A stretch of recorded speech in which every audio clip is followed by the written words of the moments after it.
안녕하세요. 저는 평범한 회사원이자 주부인 40대 중반의 여자입니다. 오늘 저는 저희 시어머니와 동서와 관련된 이야기를 해드리고 싶어서 사연을 적고 있어요. 한마디로 저희 시어머니는 정말 인간도 아니었더라고 말씀드릴 수 있습니다.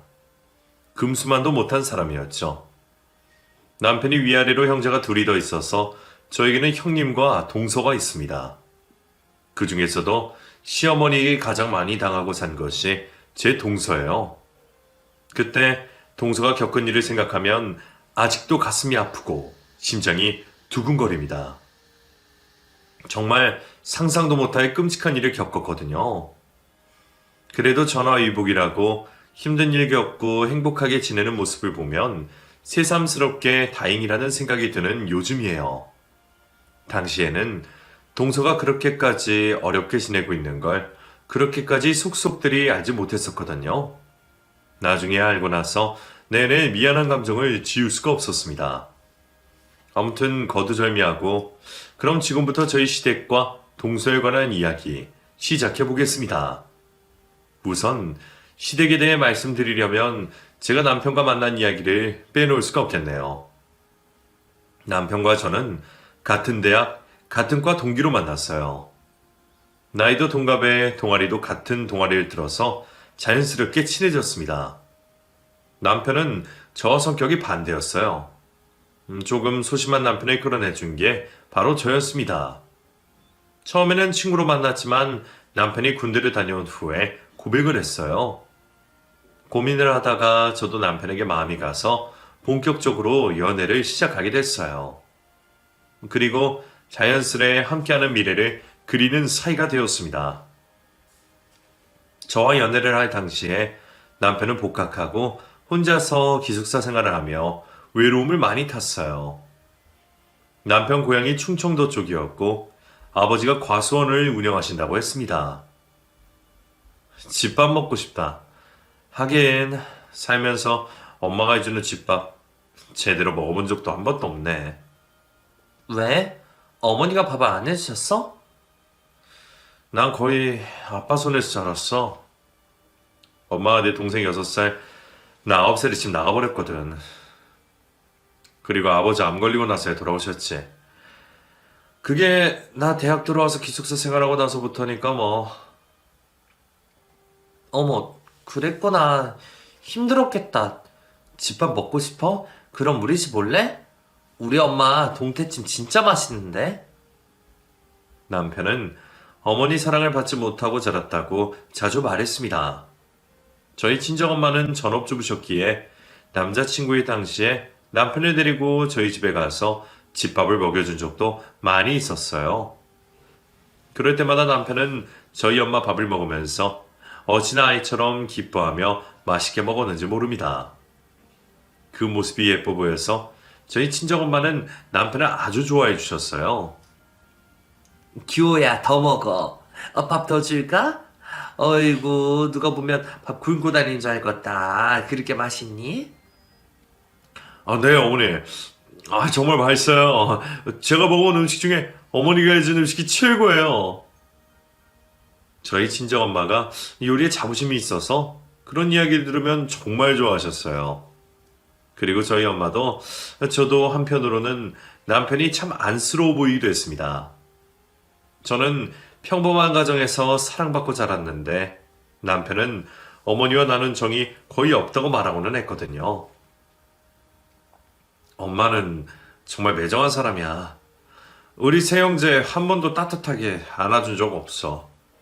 밖으로만 떠돌다가 아버지 암 걸렸다는 소식에 겨우 와서 지금도 아빠랑 잘 지내는 건지도 모르겠어. 무슨 꿍꿍이인지.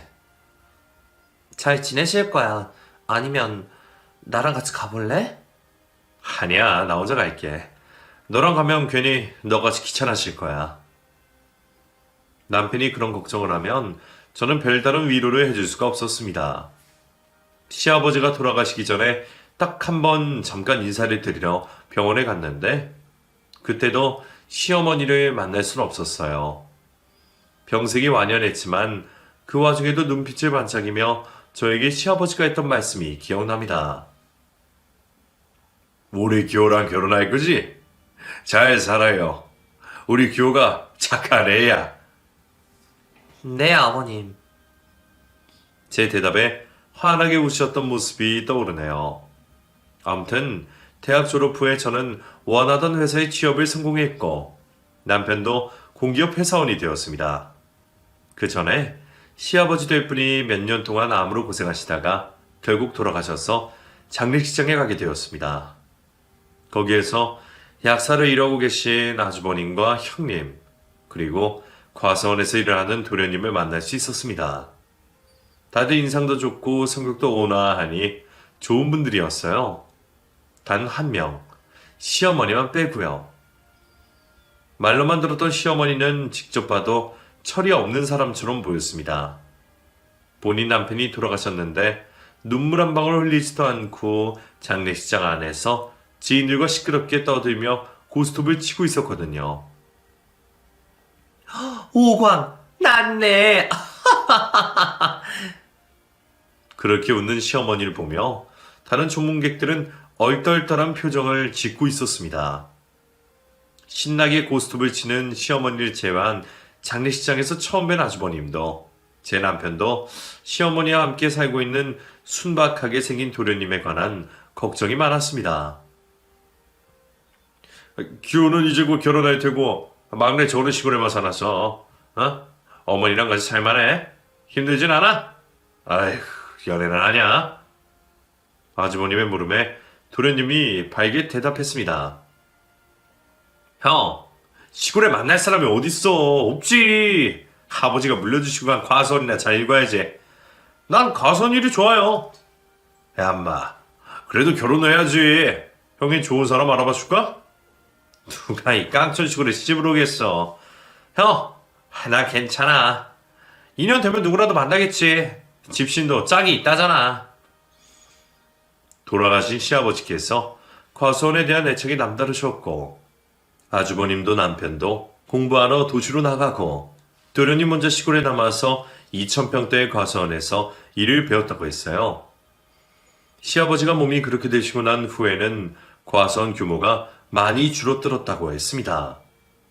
아주버님도 그렇고 제 남편도 과수원에서 그렇게 살고 있는 도련님에게 고맙기도 하고 짠하기도 하다고 하더라고요. 지 혼자 그것도 가업이라고 물려받으려고 하는 게 짠하지. 애가 어릴 때부터 아버지를 잘 따랐거든.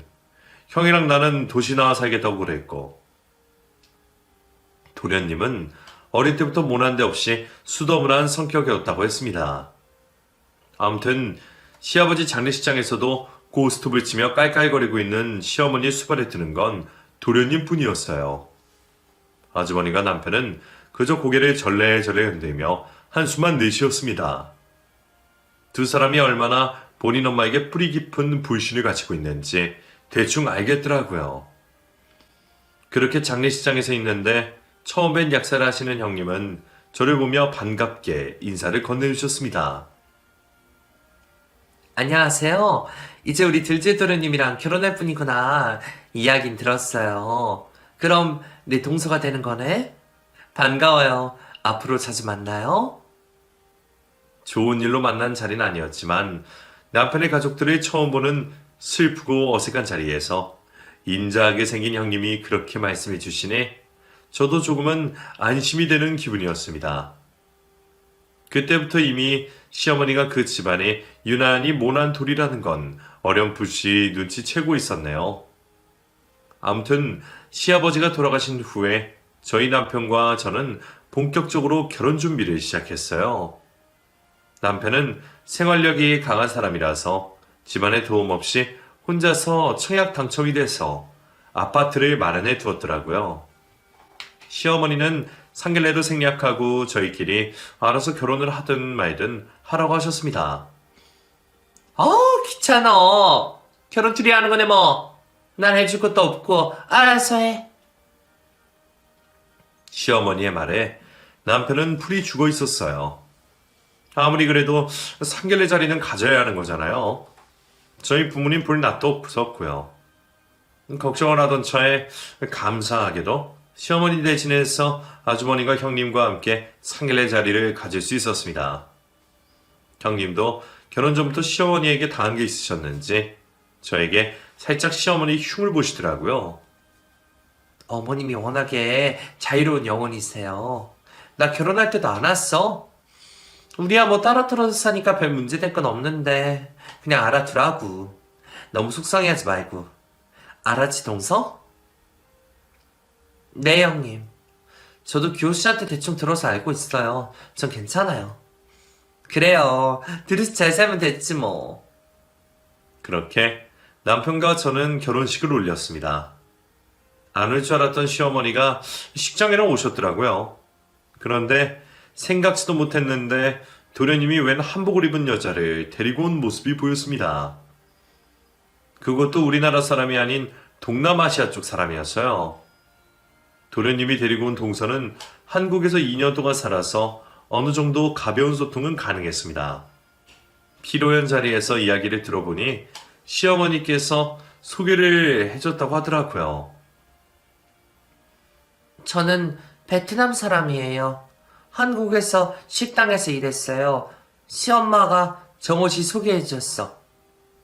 오목조목 예쁘게 생긴 베트남 동서가 그렇게 말했고 옆에 있던 도련님은 순박한 미소를 지으며 대신 이야기해줬습니다.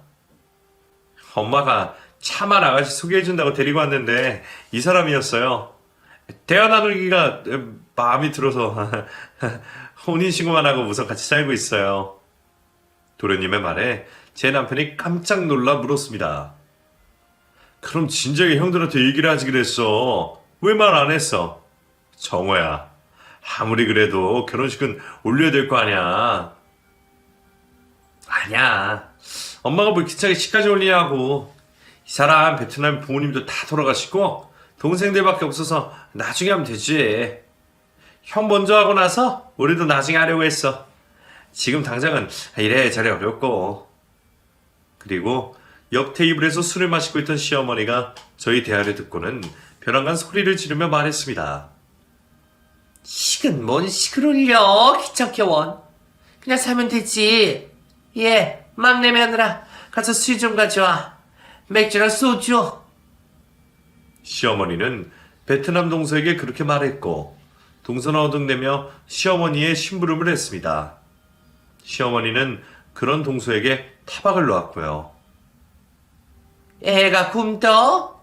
말은 어찌저찌 통하는데 뭘 하는 게 시원치 않아. 답답해. 이그. 시어머니가 그렇게 말했고 동서가 술을 가져다 주며 시어머니에게 말했습니다. 엄마, 여기 술 조금만 마셔요. 엄마는 무슨 시어머니? 알았어, 시엄마. 술 조금. 뭔 잔소리여? 좋은 날인데. 내가 알아서 할게. 시어머니는 동서에게 인상을 찌푸리며 타박인데 동서는 뭐가 그리 좋은지 해벌쭉 웃고 있더라고요. 성격이 순하고 도련님과 사이도 좋아 보였습니다. 시어머니가 걱정이었지만 도련님과 함께이니 별일이야 있겠냐 싶었어요. 결혼식을 마친 후에 저와 남편은 신혼여행을 떠났습니다. 신혼여행을 다녀온 후에는 신혼집에서 신혼살림을 시작했어요. 저희 둘은 워낙에 5년이 넘는 오랜 기간 연애를 하기도 했고 그래서인지 성격도 잘 맞고 대화도 잘 통했습니다. 신혼생활도 손꼽장난 하듯이 즐거웠어요. 아이는 조금 늦게 갖고 신혼생활을 즐기기로 계획했습니다. 명절이나 제삿날에는 서울 큰형님 댁에서 지냈거든요. 저희 부부는 경기도 쪽에서 살았습니다. 그래서 시댁 식구들이 모두 큰형님 댁에 모였습니다. 그런데 시아버지의 첫 번째 기일인 제삿날인데도 시어머니는 오지 않았어요. 제 결혼식에서 보고 오랜만에 만나는 도련님과 동서는 눈에 띄게 얼굴이 상해서는 시어머니에 대해 이런 반구 아무 말도 하지 않았습니다. 그런 두 사람을 보며 남편이 도련님에게 물었어요. 엄마는 대체 또 어디 있는데? 아버지 오늘 첫 기일인데 안 오는 게 말이 돼? 정호, 네가 억지로라도 데리고 오지 그랬어. 남편의 물음에 도련님 대신 동서가 대답했습니다. 어머니 바빠요.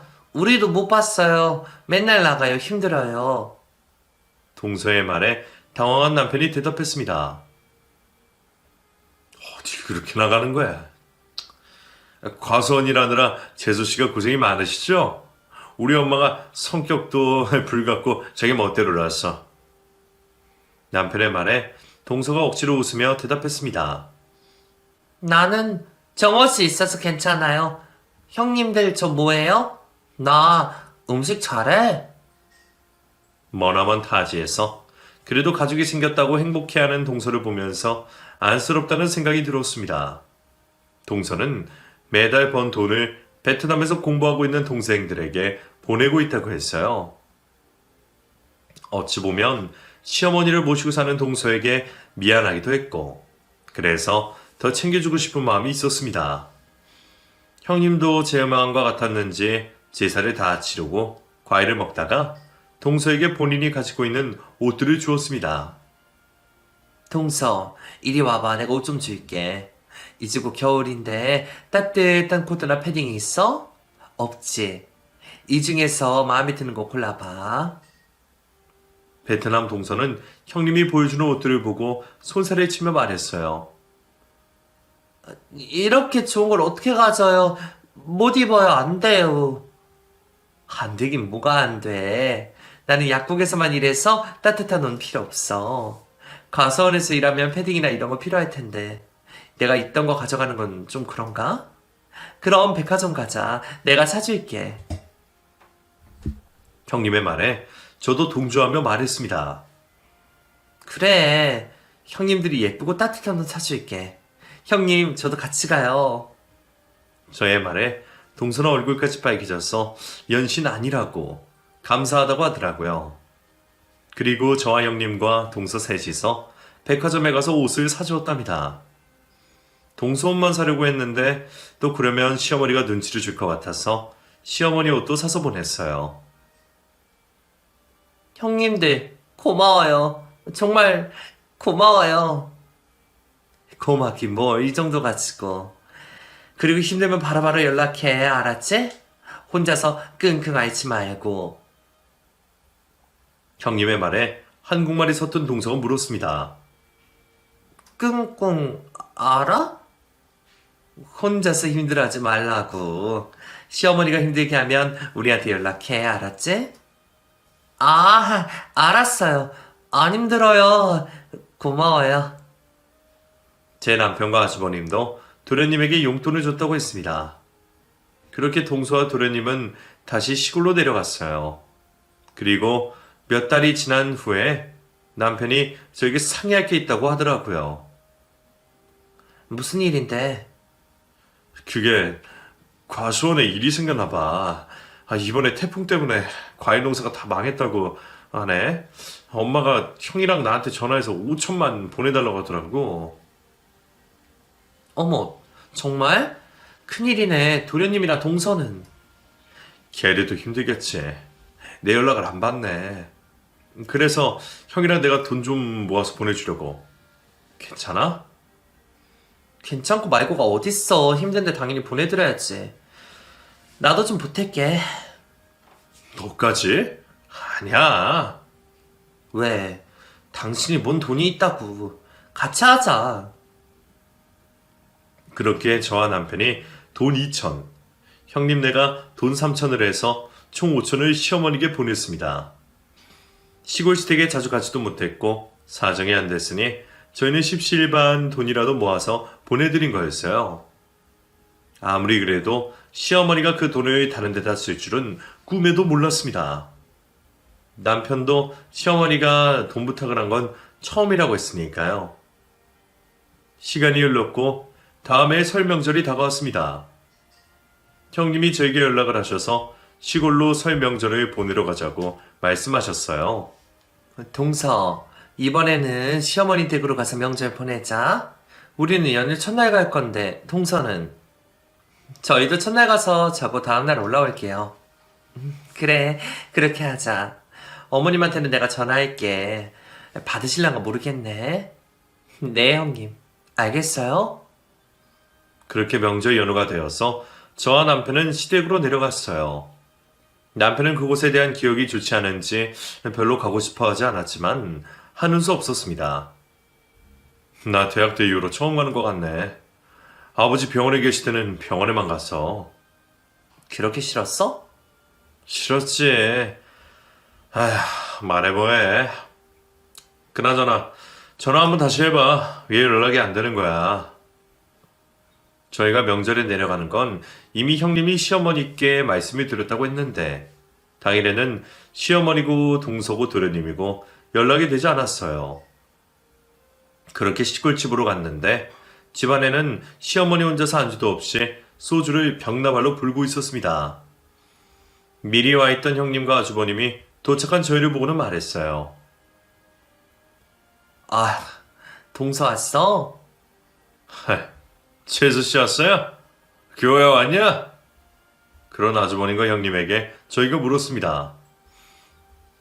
도련님이랑 리에는 어디 갔대요? 병원에 갔대. 동서 이름이 들리자 시어머니가 발작을 하며 소리를 질러댔습니다. 그 못된 년 그거 나한테 어찌나 대들던지 내가 회초리질 좀 했다. 근데 뭐 다리가 부러졌다나 뭐라나? 아이고 유나는 하여튼 외국인 며느리 들면 속 편할 줄 알았는데 애가 아주 여우야 여우. 나만 나쁜 년이지.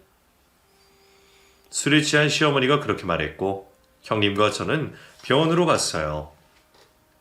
전치 3주 진단을 받고 동서가 입원해 있었습니다. 그런데 어쩐지 도련님은 보이지 않더라고요.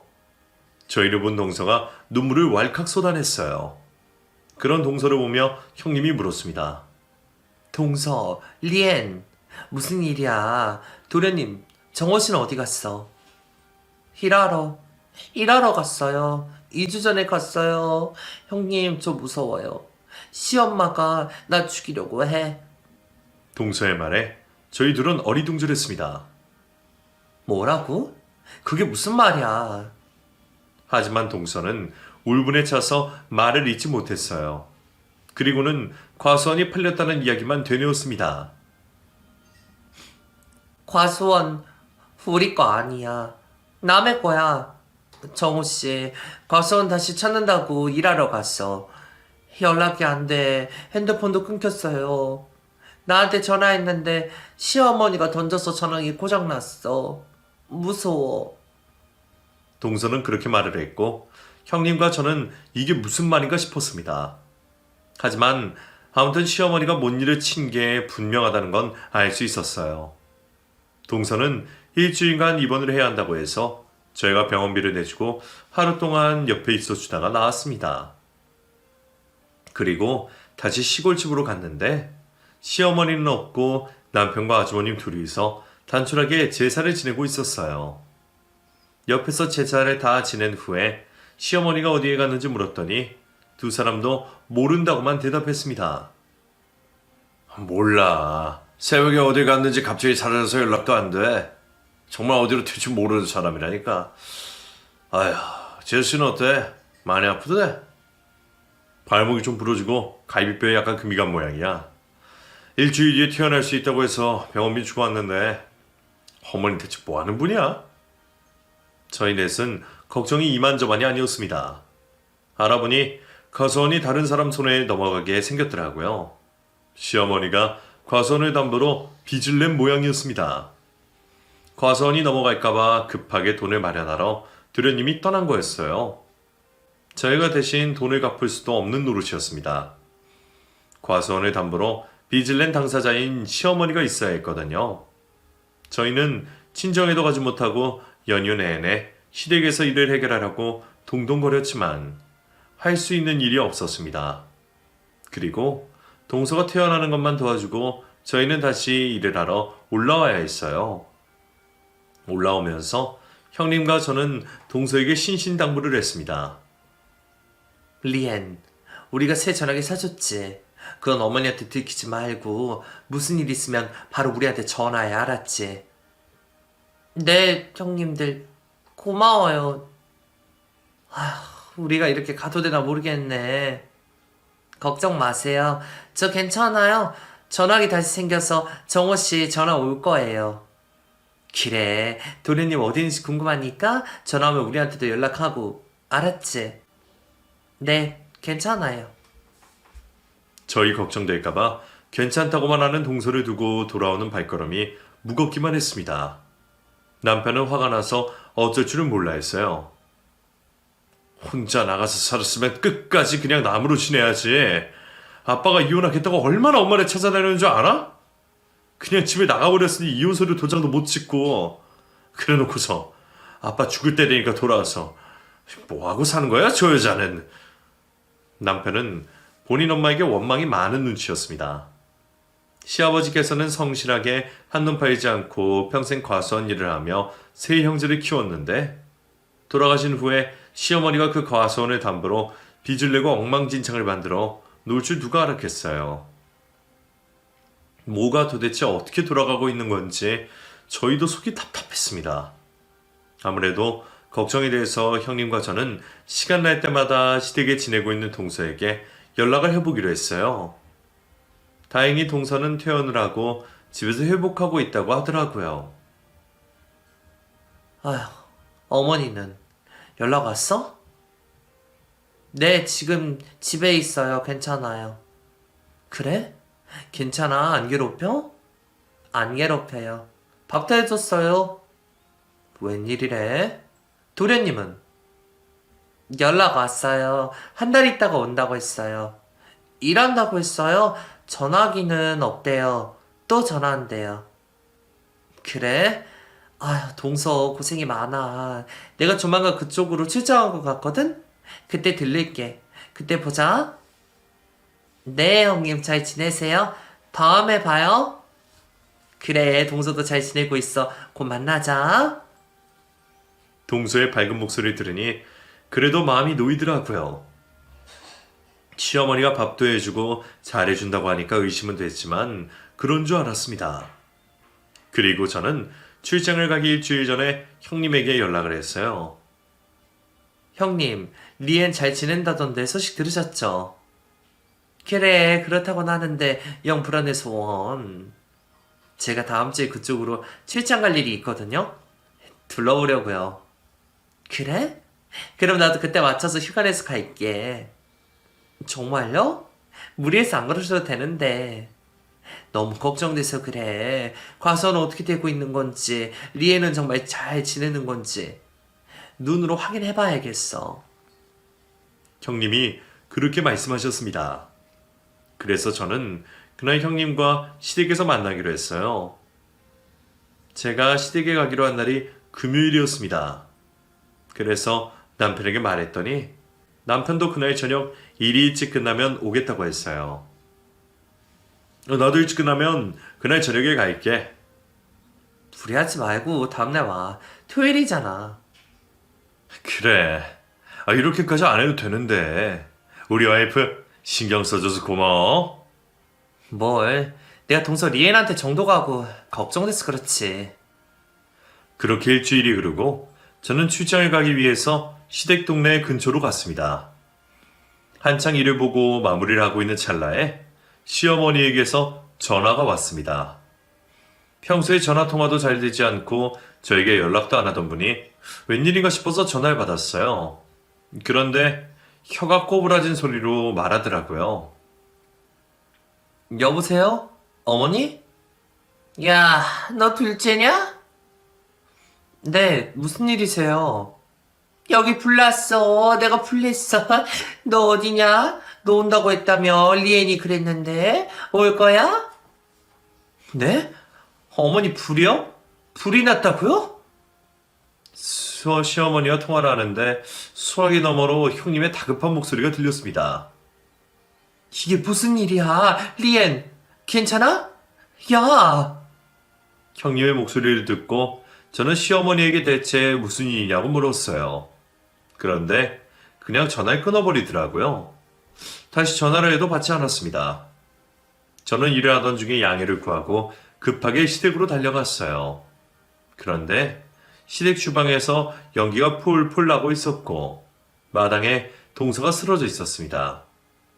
정신이 없는 동서를 흔들며 제가 물었어요. 리엔, 동서, 정신 좀 차려봐. 괜찮아? 그러자 겨우 고개를 든 동서가 끔찍한 이야기를 꺼냈습니다. 형님, 시엄마가 나 죽이려고 했어요. 불 지르고 나 목 졸랐어. 농약도 먹였어. 뭐라고? 동서의 말을 듣고 깜짝 놀라서 동서의 목을 보니 뭔가로 동여맨 자국이 선명하더라고요. 저는 바로 119에 전화를 걸었습니다. 그리고 방 안에 소란스러운 소리가 나서 들어가 봤더니 형님이 날뛰는 시어머니를 향해서 긴 막대를 들고 매질을 하고 있었습니다. 형님 뭐 하세요? 말로 하세요. 동서 조심해. 이 여자 좀 잡아봐. 뭘 처먹었는지 지금 미쳐서 날뛰고 있어. 네? 그리고 정신을 차리고 보니 시어머니가 손에 칼을 들고 있더라고요. 저를 보며 달려들고는 죽이겠다고 했습니다. 내가 다 죽일 거야. 이년들아, 너도 죽어. 저는 깜짝 놀라서 들고 있던 가방으로 시어머니 발을 내리쳤어요. 그러자 들고 있던 칼자루를 손에서 떨어뜨렸습니다.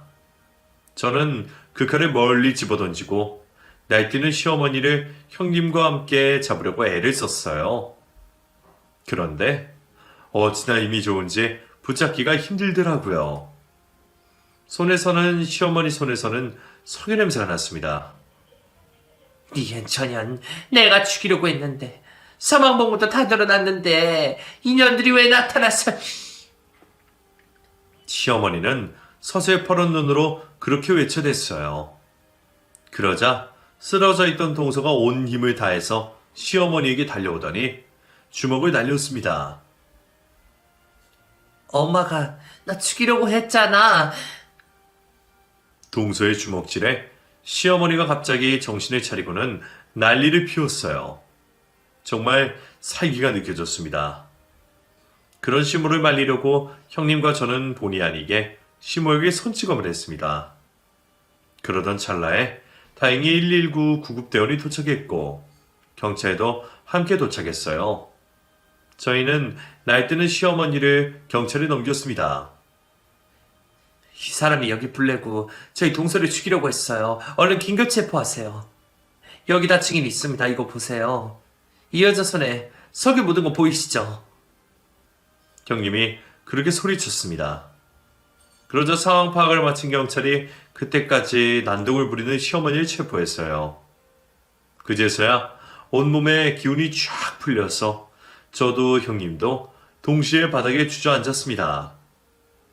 주저앉았다가 정신을 잃은 동서를 보고 저희는 구급대원과 함께 응급차를 타고 동서를 병원으로 옮겼어요. 검사를 했더니 소량의 농약을 먹였더라고요. 위세척을 하고 치료를 했습니다. 그날 저녁에 제 남편과 아주버님도 병원에 도착했어요. 두 사람에게 상황 설명을 하자 길길이 날뛰었습니다. 그 여자가 결국 사고를 쳤구만. 재수씨는 괜찮아? 다행히 위세척하고 많이 나아졌어. 그나저나 도련님한테 연락해야 되는 거 아니야? 그러고 있던 차에 마치 형님과 제가 리엔에게 사준 휴대폰에 전화가 울렸어요. 전화를 받았더니 도련님이었습니다.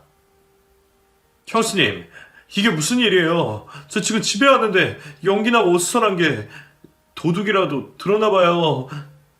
도련님의 당황한 목소리에 제가 말했습니다. 도련님, 놀라지 말고 들으세요. 지금 저희 다 병원에 있어요. 그렇게 짧게 상황 설명을 했고 도련님이 바로 병원으로 달려왔습니다. 못 본 새에 깡마르고 까칠해진 얼굴로 병실 침대에 누워있는 동서를 보며 미안하다고 울고 있었어요. 리엔, 미안해. 미안해. 내가 금방 오려고 했는데. 동서는 그런 도련님을 쓰다듬으며 괜찮다고 말했습니다. 어느 정도 진정이 된 후에 저희는 도련님을 데려다가 그동안 무슨 일이 있었던 건지 이야기 들었어요. 엄마가 도박한다고 형들한테 돈도 받았더라고. 시어머니, 아니 그 몰상식한 여자는 저희가 준 5천만 원을 도박에 쓴 거였습니다. 그 돈 다 날린 다음에 정신 못 차리고 우리 과손을 담보로 빚내고 또 도박하러 갔더라. 내가 그 사실을 알고 정말. 나중에야 도련님은 과수원이 넘어가게 생긴 사실을 알고 사정사정을 해서 기한을 늦추고 돈을 벌기 위해 배를 타러 갔다고 했습니다. 그래서 연락이 되지 않은 것이었어요. 그런 도련님을 보며 남편도 아주버님도 한숨을 푹 내쉬며 말씀하셨습니다. 야 이놈아, 그런 일 있으면 형들한테 연락을 했어야지. 왜 너 혼자서 짊어지고. 형들이 엄마한테 그렇게 거액을 준 걸 알게 됐는데 내가 무슨 염치로 또 사정을 해. 근데 엄마란 사람이 어떻게 자기 며느리 죽일 생각을 해. 이게 말이 돼, 형? 그 착한 도련님도 화가 나서 방방 뛰더라고요. 그럴만도 했죠. 경찰 조사 결과 시어머니는 베트남 동서를 집으로 들일 때부터 작정을 하고 들인 것이었습니다. 이미 동서 앞으로 사망보험을 5개나 들어놨더라고요. 그 전에도 과수원에 작게 불을 내고 화재보험을 탄 이력이 있었습니다. 그 돈도 도박으로 다 날렸고요. 보험금을 타먹고 나니 그 후에는 더 큰 범죄를 저지르기 수월했던 모양이었습니다. 저희는 모르는 사이에 몇 차례는 동서를 죽이려고 시도를 했었다고 합니다. 하지만 순진한 동서는 그런 시어머니가 자기를 죽일 거라고 상상도 하지 못했던 것이에요. 마침 제가 출장을 가지 않았더라면 동서의 목숨이 붙어있지 않을 수 있었다는 생각에 소름이 끼쳤습니다. 그날 어머니가 나 물 줬는데 맛 이상해서 뱉었어. 그리고 정신 잃었는데 어머니가 내 목 조르고 있었어. 동서가 그런 끔찍한 일을 당한 걸 이야기했습니다. 저희는 모두 시어머니를 용서할 수가 없었습니다. 시어머니는 선처를 바라며 저희에게 빌고 빌었어요. 내가 미안했다 얘들아. 내가 그래도 너희 엄마잖니. 한 번만 봐줘. 그 말에 저희 남편이 버럭 화를 냈습니다. 엄마? 당신이 우리한테 한 번이라도 엄마 노릇 제대로 한 적 있어? 우리 어릴 때 그렇게 매정하게 버리고 집 나가버리더니 고작 한 짓이 노름이었어. 아줌마, 우린 당신 엄마로 인정 못해. 죄값 제대로 치러. 남편의 말에 상황이 파악됐는지 시어머니가 납작 엎드려서 설설 비기 시작했습니다. 얘들아 미안하다. 나도 답답해서 그랬어. 죽은 니들 아빠 앞뒤 꽉 막혀 한 사람 한 거 알잖아. 도박한 거 잘못했는데 그래도 나 한 번만 용서해줘. 정호야, 막내야. 넌 그래도 엄마 사랑 받았잖아. 그 말에 그 착한 도련님이 침을 뱉으며 말했습니다. 뭐라고요? 엄마 사랑? 웃기고 있네. 당신은 자식들을 대체 뭘로 보고 산 거야? 형들한테는 돈 뜯어내고 당신 눈에는 내가 그저 바보 핫바지로 보였지? 아니야 정호야. 그게 무슨 말이야. 됐어. 끝까지 변명만 하고 아버지가 힘들게 일군 과수원 한순간에 날려먹었잖아. 내 와이프까지 죽이려고 하고. 당신이 인간이야? 절대 용서 못해. 감옥에서 죽을 때까지 살아. 저희 모두 시어머니를 용서해주지 않기로 했습니다. 그리고 시어머니는 방화 및 살인미수 혐의가 인정되어서 징역 15년형을 받게 되었어요. 저희는 무기징역이 나오길 기대했는데 거기까지 나오진 않아서 아쉬운 마음뿐이었습니다. 고생했어 동서. 아니에요 형님들. 감사해요. 덕분에 살았어요. 아이고 우리 동상 구매 많이 늘었네. 그래 앞으로 우리 다 같이 잘 지내보자. 시어머니를 감옥에 보낸 후에 저희의 도움으로 도련님과 동서는 겨우 과서원을 되찾았습니다. 그리고 두 사람은 다시 과서원을 열심히 읽었어요. 동서는 다행히 건강을 회복해서 아이도 낳았습니다. 저희 부부도 물론 아이를 낳았고요. 형님네는 입이 아들이 둘이나 있었습니다. 아무튼 동서와 도련님은 과서원을 하다가 몇 년 전부터 과서원을 정리하고 도시로 나왔어요. 그리고 베트남 쌀국수 가게를 운영하고 있습니다. 맛집으로 소문나서 장사도 잘 됩니다. 저희 가족도 동선의 쌀국수 가게에 가서 자주 식사를 하고 있어요. 저희 아들과 딸도 동선의 쌀국수를 제일 좋아하거든요. 동서 진짜 맛있다. 작은 엄마 쌀국수 진짜 너무 맛있어요. 저희 애들의 말에 동서가 웃으며 대답했습니다. 맛있어요? 많이 드세요. 더 줄까? 분짜도 먹을래? 네, 주세요. 그래요. 조금만 기다려요. 그러고 나서 주방에서 도련님과 동서가 다정하게 음식을 만듭니다. 먼 이국 땅에 와서 인간 같지도 않은 시어머니 만나서 죽음을 당할 뻔한 동서가 지금은 도련님과 함께 알콩달콩 잘 사는 모습을 보면 참 다행이란 생각이 들어요.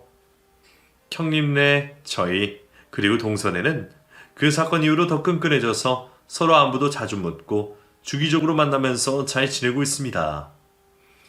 그리고 저희 남편과 아주버님, 그리고 도련님은 미친 시어머니와 소송까지 해서 완전히 가족의 연을 끊어버렸어요. 내년 틈에는 동서와 도련님이 예식장에서 결혼식을 올리게 되었어요. 그동안 식도 못 올리고 살았는데 이제는 웨딩드레스를 입고 싶다고 하더라고요. 형님들, 제 웨딩드레스 골라주셔야 돼요? 동서의 말에 형님과 제가 웃으며 대답했습니다. 당연하지. 근데 그건 도련님이 골라주는 거 아닌가? 우리 남편은 센스 없어. 형님들이 골라줘요. 알았죠? 도련님이 그런 쪽으로 센스가 없지. 알았어.